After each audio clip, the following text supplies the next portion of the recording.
Article 3, Section 4 in the 1987 Constitution provides, no law shall be passed abridging the freedom of speech, of expression, or of the press, or the right of the people peaceably to assemble and petition the government for redress of grievances. Mao kini ang haligi ug sukaranan nga gibasihan ni ining tulumanon. Straight to the point. Straight to the point. Tulumanon sa patas ug labas nga mga balita. Interviews, investigative reports, undanon nga mga diskusyon ug de prinsipyo nga mga komentaryo. Straight to the point. Straight to the point. Ug karon, aniya ang inyong anchorman. Report, nabot ini security guard na mo'y suspect pagpatay sa magtiayon sa may CICC. Yes, Radyoman Paul. DYHP RMM Report. Radyoman Attorney Rafael, ato rin di coverage kagahapon sa utag, no? Diya so sa CICC compound, kining maong pagpamusil, dead on the spot yun ni taon, kining manag-tiayon, sila si Mio Oro, 38 anyos, o kiniiyang asawa na si Maria Chuna Oro, 39 anyos. Medyo magkuwang niya sa katuig, no? Kunya, kinimaon nga suspect doon na tani musibat, sakay sa bus na gukurani sa atong mga sakop sa kapulisan na Radyoman Attorney Rupil sa Andawi City Police Station 1 kay kining sod sa CICC sa may Barangay Giso, Mandawi City, area man ni sa Station 1. So, doon raman sa kayo ni ang ilang station, aram ni diya sa Mandawi, doon, Mandawi City Hospital. So, narespondihan na yun nila, o ilang na nakpan na yun kining maong suspect. Sa imong report kagahapon, Paul, kining maong magtiayon taon gipamusil dito 45 caliber pistol ang gigamit matod pa sa imong pag-interview sa pulis katong mga kabahangan nakuha. Nya doon na sa mga anak upat to kabuk nga mga anak, Paul, doon sa gawas ra nga bahin. Ang kumbanan nag-eskwelahan, no? Dahil 20 minutes pasado na itabo niya mga bata katong mga ning eskwela na nakabiya na. Ang piling katong lalaki nga tanaw na ako ato murag 4 or 5 years old. Beting hilak diya sa gawas autoy nakakita yun sa diyang gisod ang iyang mama ang papa ni aning suspect nga daghan kayo ID, daghan kayo ngan, pero sa akong pag-interview niya ni tuman yun siya kaya ako man siyang sa live interview na to sa FB page na to DOHP, ako man siyang giingnan permero nga kini among interview nimo kinahanglan dili ka mamakak. Kay daghan ra ba ka kay ID. Tapos karon pagtugan siyang pangalan Radyoman Attorney Rupil, murag agaw man siguro ni nako kay Silso Lauro Jr. man. No, sus Ginoo ko. Lauro Jr. Pag-ingon ako asa man ka tanaw be og Lauro yun ka. Nihatag man dayon sa way kanga nga pagka-istorya nga maslog ang sir, maslog tanaw. Estila no. Pero timbaga man diya sa Maslog Danao, Radyoman Attorney Rupil. Kanang Maslog Danao layo ra na sa Sabang Danao. Mo na una nga barangay nga maagian. Gikan kas Compostela, Paul, sa manang barangay nga pagsud gyud mo sa Danao. Mauna siya Maslog. Maslog Danao sunod ang Sabang. Kanang may simbahan gani. Oo. Sunod ang Sabang na. Unya sunod Poblasyon na ta. poblasyon na. Dool na gis Danao din nana, no? Before ka sa poblasyon, maagian ba na nimo ang rotunda look na siya diha Radyoman Attorney Rupil. So kanang naigibuta nga dayon kamo sa Danao. Mo na Maslog Danao na. Mauna na diha. Mauna na diha ang kuan. Nahukog ka ng interim portion yan isod na kag Danao City. Sa pinitabo, Paul, nahigugma sa ining minyo, Paul, unya ngano na musil man taon siya nga kuan man. Sa bang kalakihan ni wa ni magpatambag sa Dear Kuya Paul ug ang suliran sa gugma. Ano na nga katawa mahigala. Atong interview niya Radyoman Attorney Rupil na din na yun niya. Ako siyang ipungutan, diin man mo nagkabot ang inyong duha kakasing-kasing na ining babaeng minyo na. Matod niya, sining babae, nagtrabaho ni sa usa ka ribadong kompanya diha sa may Quantum Sulti, diha sa may Kasambagan. Unya, nagtrabaho man sa din siya. Usa man ni si Silso, Paul, usa man ni Silso, 26 anyos pa man ulitaw ni minyo. Ang unsa? Kini si Silso, kini suspect. 31 anyos ni siya. 31 anyos. Kay kining babae, maguwang man yan ni babae. Kay kining babae, 39. Oh. 39. Ang banas babae, 38. Oh. So siya, 31 anyos. Manghod kaysa sa babae.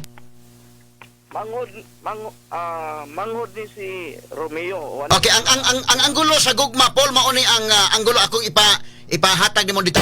Ato balikan si kasama Paul Arol das tong linya mga higala. Grabihan no, ang anggulo mga kagalaan, minyo ni himo sa krimen, duha ka bukyang gipamatay, gumikan kay na in love siya sa usa ka babaeng minyo. Sus, Ginoo ko. Mangalangon ta sa mga himo sa mga krimen. Yes, Radyo Man Paul, back to you, Paul. DYHP RMM Report. Radyo Man Attorney Ropel, sa diyang ato ningi pangutana ang suspect Radyo Man Attorney Ropel, matod niya nga dito sila magkita ni mong babae sa usa ka pribadong kompanya kay former electronic technician ni siya. Tawa pa siya mo tip ngadto sa usa ka gwardiya, no? Pero sa man ni sa Paul, kana na ang electrician ni sa una, unya humana God siya. Sa man ni minyo ni or ulitaw? Ulitaw ni siya pero Ulitaw niya namin na in love siya minyo bida. So, pero sige lang, gila na to kapanghandakan gyud kay di man diya malikayan Paul, may ulitaw, ma-in love og minyo sa untaman, no? Pero imong paningkamutan nga makontrolar sa imong kagalingon, naglabas ta nang hindi ka mo himog krimen gyud unta Paul. Proceed Paul. Radyo Man Attorney Ropel, matukato siya pangutana unya anong pagkaila-ila ninyo ining maong babae, nakahibaw na ba ka nga minyo siya? Matod niya, kahibaw ko nga minyo na siya, sir. So bisag kay bawo sa nga minyo na in love gyapon siya Radyo Man Paul. Sa man kuno kalibre ko ni mga babae, sa man kuno sa may nakita kuno niya nga ngano ang pilti niya ka in love ini maong babae nga minyo. Ana man Radyo Man Attorney Ropel nga kanang minyo ko pero wala na may klaro sa akong bana. Oy. Kung iyang gituduhan dayo panguyab kay nakagusto man sad siya. Nga ang babae. So kini siya sa una electrician siya sa usa ka kumpanya, kauban sa kumpanya dayra Radyo Man Paul. Dili. Paano siya? Freelancer lang nga kanang kuan ba? Electrician. Electronic technician. Electronic technician. Okay, so sawa pa sa mag-security guard Paul, sa to pa dugay-dugay na sa nakita Paul. Kano sa masasugod to nakita day kuno ani? Matong ako siyang pumunta ng naundang man ka siya ni biya man ko dito sa Atua sa Danau kay murag naasa ko na problema dito ba naasa na kuan na kontra pa ka wa na siya mosulti kung saan pagkakontra matong nasod siya nga gwardiya diri sa usa ka subdivision sa Doña Rosario Village man to yang giingon. Pero kuan kayo investigaronon pa ni siya maayo Radyo Man Attorney Ropel kay dahil mo ko siya ID nga nakuha niya lain og mga ngaan ba lain og mga ngaan niya mato pipiit pag-ayo dito na nitugaan nga Silso Lauro Jr. jud ang iyang binunyagan. Okay, diin man siya nga nagwadya Doña Rosario Village Mandawi ni Paul? Banilad man to ang ako nakuha nga address ana Radyo Man Attorney Ropel, no? Kunya asa man siya magulian day kuno? Asa man siya magulian? Moto nga palipat-lipat na kuno siya. Moto ako may klaro asa magbalin-balin. Magabang-abang ro kuno siya balay. Moto ako na siya kita. Karon mga panahon na asa naman yun. Sa nakakos kasuntingan ay na ako na siya naabangan diya ng balay. Nga sa diyang nagkasinabot na ang ilang duha ka kasing-kasing ining babae, iya dong gilipin. Iniya sa 4 ka buwan na gidugayon. Uy! Unya, nabuntis niya ang maong babae pero nakuha. Unta to. Unta na unta siya ay anak ni Ining Maria Tsuna. Ya, doon na siya ay marag linding-linding ang negosyo Radyo Man Attorney Ropel ka na pautang-utang kwarta. Dito na siya nagsugod og kasuko Ining Tsuna kay magkuha og kwarta pautang ko nun sa may nga kauban niya sa trabaho. Unya, di mabalik ang puhunan. Pero unsa man ning magtiayon nga gipamusel Paul, kinini ang kay bawo man sa nga minyo, no? So human nakalip-in sila og 4 months unya pagkaman ibalik sa bana kini si Chuna inana what yun siya permiro ba kay bao nga mo balik-balik day ang una dyan niya kalagot katong wa mabalik na nga negosyo nila nga kwarta kuha siya ng kwarta wa sa siya sutigon sa kadakon iyang pautang sa iyang mga kauban kunya dili mabalik ang puhunan. So dito na sila nagsugod og dito na lalis. Ikaduha, ang iyang mga sikreto, iyang naibawan, nga isulti dahil ni Chuna ngadto sa iyang bana nga si Romeo. Aha. Ikatulo, freelance naman, magtabok-tabok naman, ug wa siya mo adto man si Chuna kaya yung bana. Okay na may anak sa dito, Paul. Upat ba kaniyang anak siyang bana, Paul? Sakto. So, wala son To, oh. mo tabok si Chuna kay kasado man siya ni Romeo. Oh, kasado mo sa Romeo, sumutabok siya nga to ni Kuan, ni Romeo, nga isip piyag yung nga bana, no? Oh. Oh, nya doon na siya upat ka mga anak. Unya kung korpo mo tabok pud siya nga rin ni Kuan, ni ining ulitaw ba nga si Silso. So gatabok-tabok lang ning babae radyo man, Paul. Tinood na, radyo man ato ni Rupel. So, mauna na, dito na ni Ulbo na iyang kalagot ka matong ako sige pangutana o katong hitabo hapon o tama imong giplano siya. Ako na yung giplano, sir. Ako nang patyon si Chuna. Anong imo mang giapil ang bana? Witness man. So ang iyang atlaso ni Chuna ra gid ay. Chuna yun, nasintro niya Chuna ang iyang kasuko. O niya, motong ang kapulisan ni Rumbo lang una sa personal grudge nga motibo. Pero gisakay nila ang matawag na to nga kuan ining may kalambigitan niya po gugma kay naman sila yung relasyon. Oh, o di ba kato nga nasagol na tanan ang iyang pagbati, Paul? So kusan Chuna pero naabdan man niya dito nga nagdog si Chuna og iyang bana, Paul.